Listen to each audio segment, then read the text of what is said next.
Bismillahirrahmanirrahim. Assalamualaikum warahmatullahi wabarakatuh.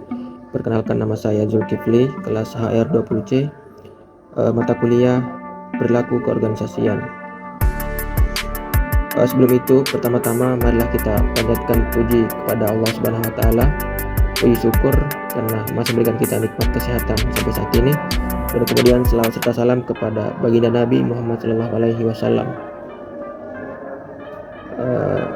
Baik, pada kesempatan ini saya akan mempresentasikan materi kelompok saya yang berjudul konsep potensi konflik dan stres dalam pengembangan lingkungan kerja pada organisasi. Sebelum masuk kepada pembahasan, tentu kita harus mengetahui dulu apa definisi dari atau pengertian dari konflik itu sendiri. Menurut beberapa ahli, salah satunya itu Fuad dan Maskana, dia mengatakan bahwa konflik itu benturan yang terjadi antara kedua belah pihak atau lebih yang disebabkan karena adanya perbedaan kondisi sosial, budaya, nilai, status, dan kekuasaan. Itu definisi itu pengertian konflik menurut Fuad dan Maskana. Kemudian apa saja penyebab terjadinya konflik? Jadi ada dua penyebab. Yang pertama itu komunikasi.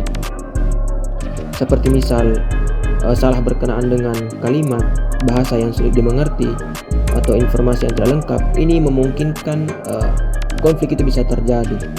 Jadi kita harus memastikan komunikasi kita ini tersampaikan dengan baik kepada orang-orang yang kita ajak komunikasi. Kemudian yang kedua adalah faktor pribadi. Maksudnya apa? Maksudnya adalah ketidaksesuaian tujuan-tujuan atau nilai sosial pribadi karyawan dengan perilaku yang diperankan pada jabatan mereka, atau perbedaan persepsi. Jadi perbedaan persepsi ini memungkinkan terjadinya juga konflik antara satu dengan yang lain. Jadi perbedaan persepsi ini salah satu penyebab konflik. Kemudian kita harus membahas juga terkait bentuk-bentuk konflik dalam organisasi. Di sini juga ada dua bentuk. Yang pertama itu substantif konflik, yaitu ketidaksesuaian paham tentang hal-hal seperti tujuan dan misi organisasi. Kemudian emosional konflik, yaitu timbul karena adanya perasaan marah, ketidakpercayaan, rasa tidak senang, maupun bentrokan kepribadian. Ini adalah dua bentuk konflik dalam organisasi. Adapun penyelesaiannya ada beberapa metode. Yang pertama itu metode konsensus, di mana pihak yang sedang bertentangan itu bertemu untuk mencari penyelesaian terbaik terhadap masalah-masalah mereka, bukan atas dasar mencari kemenangan. Jadi yang kedua itu konfrontasi. Jadi konfrontasi ini adalah pihak yang saling berhadapan menyatakan pendapatnya secara langsung satu sama lain untuk menerima penyelesaian. Mungkin itu terkait konflik itu sendiri. Kemudian kita akan masuk kepada pembahasan stres. Jadi terkait stres, kita sebagai makhluk sosial tidak lepas dari yang namanya stres. Stres itu disebabkan karena akibat konflik, sehingga terjadinya stres. Ada beberapa kemudian yang menyebabkan terjadinya stres. Yang pertama itu pekerjaan yang tidak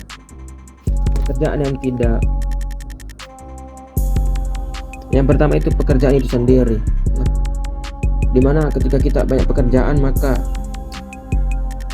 kita akan dipenuhi oleh rasa-rasa capek sehingga terjadinya stres. Yang kedua itu faktor kepribadian, mulai dari faktor mungkin kemalasan yang tidak sesuai dengan kondisi organisasi sehingga mengakibatkan stres, atau kebiasaan-kebiasaan kita itu tidak sesuai dengan kebiasaan di dalam suatu organisasi. Yang ketiga itu perubahan gagasan. Jadi itu ada 3 faktor terjadinya stres.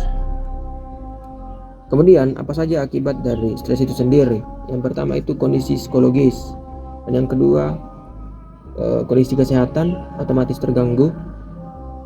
Yang ketiga, kinerja. Ya, kinerja terhadap perusahaan atau organisasi itu tidak efektif karena kinerja otak kita itu sedang terganggu. Ya, jadi mungkin itu sedikit pembahasan singkat terkait materi dari kelompok saya, kelompok 5 sendiri. Sebelum itu saya meminta maaf apabila ada kekurangan.